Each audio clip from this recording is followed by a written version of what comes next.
जय श्री कृष्ण, राधे राधे। हमारे चैनल ओम ज्ञान सागर में आप सभी का बहुत बहुत स्वागत है। आज हम आप सभी के लिए लेकर आए हैं 2023 में गणगौर व्रत पूजा कब है, गणगौर व्रत की विधि, कहानी, कथा, उद्यापन विधि, गणगौर का उद्यापन कैसे करें और भी कई ऐसी जानकारियां हैं जो आप सभी को इस वीडियो में बताएंगे। वीडियो अंत तक जरूर सुने, देखें और शेयर करें। अगर आप लोग नए हैं तो हमारे चैनल ओम ज्ञान सागर को सब्सक्राइब जरूर करें, वीडियो को लाइक और सभी परिवार दोस्तों के साथ ज़्यादा से ज़्यादा शेयर करें। बेल आइकन को जरूर दबाएं ताकि सबसे पहले वीडियो आप सभी के पास पहुँचे, आप सभी सुन सके, जान सके और सभी परिवार दोस्तों के साथ ज़्यादा से ज़्यादा शेयर कर सके।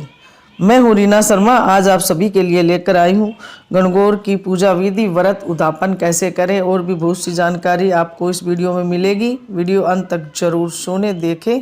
गणगौर पूजन चैत्र मास की कृष्ण पक्ष की प्रथम यानी धुलंडी से शुरू होता है और चैत्र मास की शुक्ल पक्ष की तृतीया तिथि को समाप्त होता है।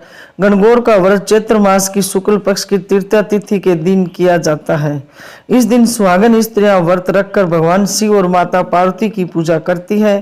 पुरानी मान्यता के अनुसार इसी दिन भगवान शिव और देवी का व्रत और पूजन करने से माता पार्वती की कृपा से सुहागिन स्त्रियों को अखंड सौभाग्य की प्राप्ति होती है और कुंवारी लड़कियों को मनचाहा जीवन साथी प्राप्त होता है। गणगौर का व्रत कब है? इस वर्ष गणगौर का व्रत 24 मार्च 2023 वार शुक्रवार को किया जाएगा। गणगौर शब्द दो शब्दों से मिलकर बना है। गण जिसका अर्थ होता है भगवान शिव और गौर शब्द जो माता पार्वती के लिए है।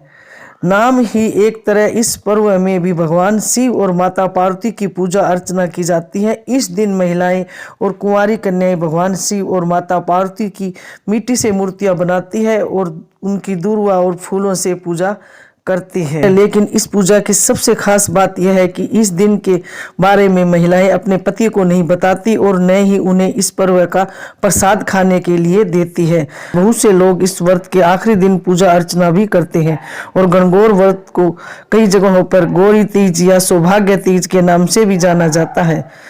गणगौर का यह व्रत माता पार्वती को समर्पित है। एक बेहद ही सरल व्रत होता है जो अपने पति की लंबी आयु के लिए किया जाता है। गणगौर 2023 में पूजा 24 मार्च 2023 में शुक्रवार के दिन की जाएगी। अगर आप गणगौर के दिन पूजा करते हैं तो आपको पूजा सामग्री की भी आवश्यकता होती है, इसलिए आपको यह बताई गई पूजा सामग्री जरूर लेनी चाहिए। इस दिन पूजा करने के लिए आपको एक लकड़ी का साफ पटरा, कलश तांबे का हो या ज़्यादा बेहतर है, काली मिट्टी, होली का राख, गोबर या फिर मिट्टी के उपले, दीपक, गमले, कुमकुम, अक्षत, सुहाग से जुड़ी चीजें जैसे मेहंदी, बिंदी, सिंदूर, काजल, रंग, शुद्ध और साफ घी, ताजे फूल, आम के पत्ते, पानी से भरा कलश, नारियल, सुपारी, गणगौर के कपड़े, गेहूं, बांस की टोकरी, चुनरी, कौड़ी, सिक्के, घेवर, हलवा, चांदी की अंगूठी, पूरी आदि चीजें की आवश्यकता होती है। 2023 में इस विधि से गणगौर की पूजा की जाएगी। इस दिन आपको सुबह जल्दी उठकर स्नान करना चाहिए। इसके बाद सुबह सज धज कर बाग बगीचों में ताज़ा जल के लोटों को भरकर उसमें हरी धूप और फूल डालकर इसे अपने सिर पर रखकर गणगौर के गीत गाते हुए अपने घर वापस आए। जब तक यह व्रत जारी रहता है तब तक हर रोज महिलाओं को सुबह उठकर पूजा के लिए फूल और धूप जरूर लाना चाहिए। घर आने के बाद साफ मिट्टी से शिव, ईश्वर और पार्वती स्वरूप गौर की प्रतिमा बनाकर स्थापित करें। इसके बाद गणगौर को सुंदर वस्त्र पहनाकर रोली, मोली, हल्दी, काजल, मेहंदी आदि सुहाग की चीजों से गीत गाकर उनका पूजन करें। घर की दीवार पर 16 बिंदियां, रोली, मेहंदी व काजल की लगाए। एक थाली में दूध, दही, हल्दी, कुमकुम घोलकर सुहाग जल तैयार करें। इसके बाद दोनों हाथों से दूब लेकर सुहाग जल से पहले गणगौर को छींटे लगाएं।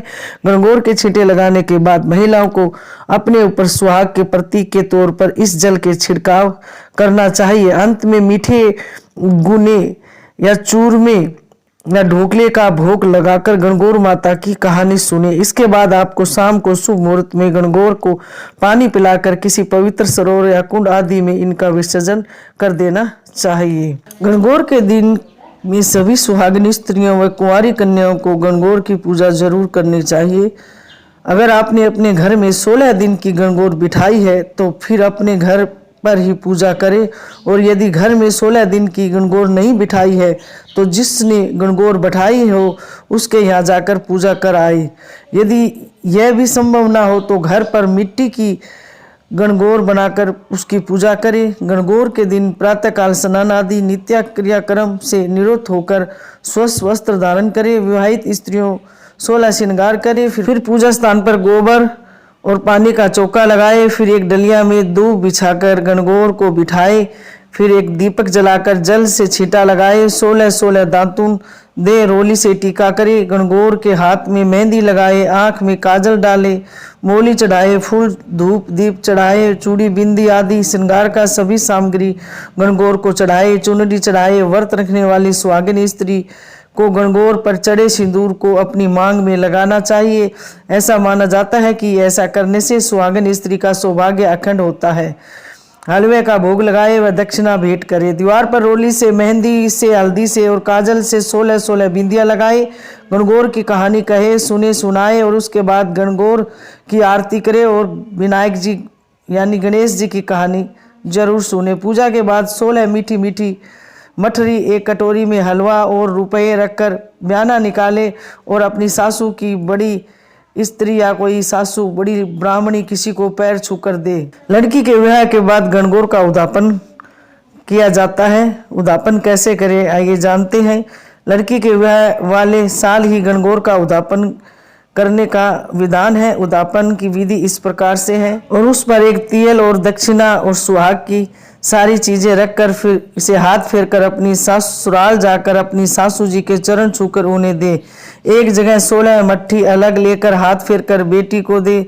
16 मीठी मठरी गणगौर को चढ़ाई। 16 मठरी खाने के लिए भी बयाने और उन्हें वह खा लेने के लिए भेजे। 16 मठरी भाई के खाने के लिए भी बनाए, जिसमें से कुछ भाई को खिला दे और बाकी मठरी घर में रहने वाले अन्य सदस्यों को खाने को दे। जब 16 दिन की गणगौर पूजने लगे, जब 6 कुंवारी लड़कियों को भी अपने साथ गणगौर पूजवाए। जो औरतें गणगौर का उद्यापन करने की इच्छुक है वो इस विधि से गणगौर का उद्यापन करे। विधि अनुसार गणगौर की पूजा समाप्त करे। फिर उस दिन वही सभी चीजें उसी मात्रा में गणगौर के समक्ष रखकर हाथ फेरकर दक्षिणा रखकर अपनी सास के चरण छूकर दे। सुहागन की सभी चीजें मंगाकर एक पिटारी में रख ले और तिल भी इसी पिटारी में रख ले, साथ ही एक नथ भी रख दे और उसे अपनी सास को दे दे। 16 जगह पूड़ी हलवा गणगौर के सामने रखे और हाथ लगाकर 16 सुहागिन ब्राह्मणियों को भोजन कराए या भोजन के साथ दे। 16 सुहागिन ब्राह्मणियों को भोजन कराई। 16 जगह मेहंदी की पुड़िया, 16 रोली की डब्बी, 16 काजल की डब्बी, 16 टिक्की, 16 मेणा की डब्बी, 16 पुड़िया सिंदूर, 16 दर्पण, 16 कंगे, 16 शीशे, 16 पाजेब, 16 धोती और दक्षिणा रखकर भोजन कराने वाली 16 ब्राह्मणियों को सब वस्तुओं में से एक एक वस्तु या टीका लगाकर दे। आइए अब जानते हैं गणगौर पर कोई उपाय करने से घर में सभी तरह की समस्याएं सुलझा सकते हैं और सभी प्रकार के कष्ट दूर हो सकते हैं। इन उपायों को करने से महाशिव पुराण के अनुसार गणगौर पर भगवान शिव को लाल सफेद आंकड़े के पुष्प चढ़ाने से शिव भक्ति की प्राप्ति होती है। इस दिन मां पार्वती को दूध अर्पित करने से व्यक्ति को समस्त पीड़ाओं से मुक्ति मिलती है।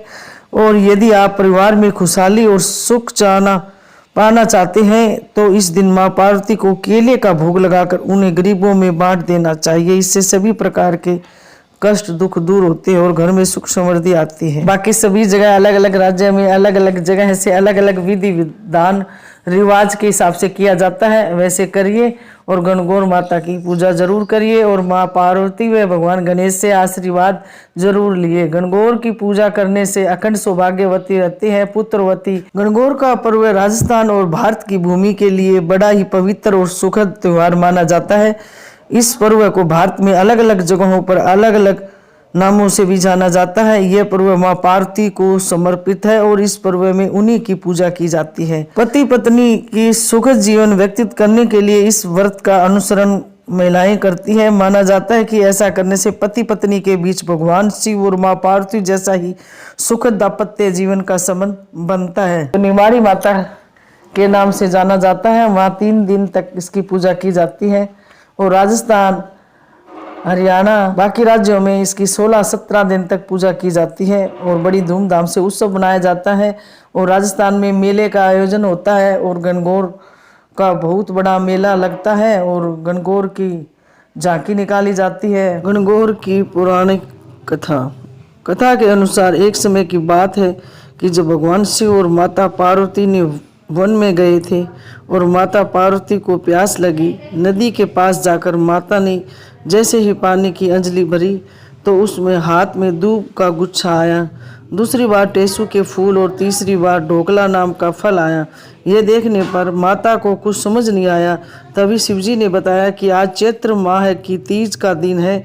इस दिन गौरी पूजा के समय जो सामग्री आपको अर्पित की गई है वह इस नदी में बहकर आप तक पहुंच रही है। तब पार्वती जी ने अपने स्वामी से कहा कि आप मेरे लिए नगरी बनवा दीजिए, मैं उस नगरी में सारी स्त्रियां गणगौर का व्रत करेंगी।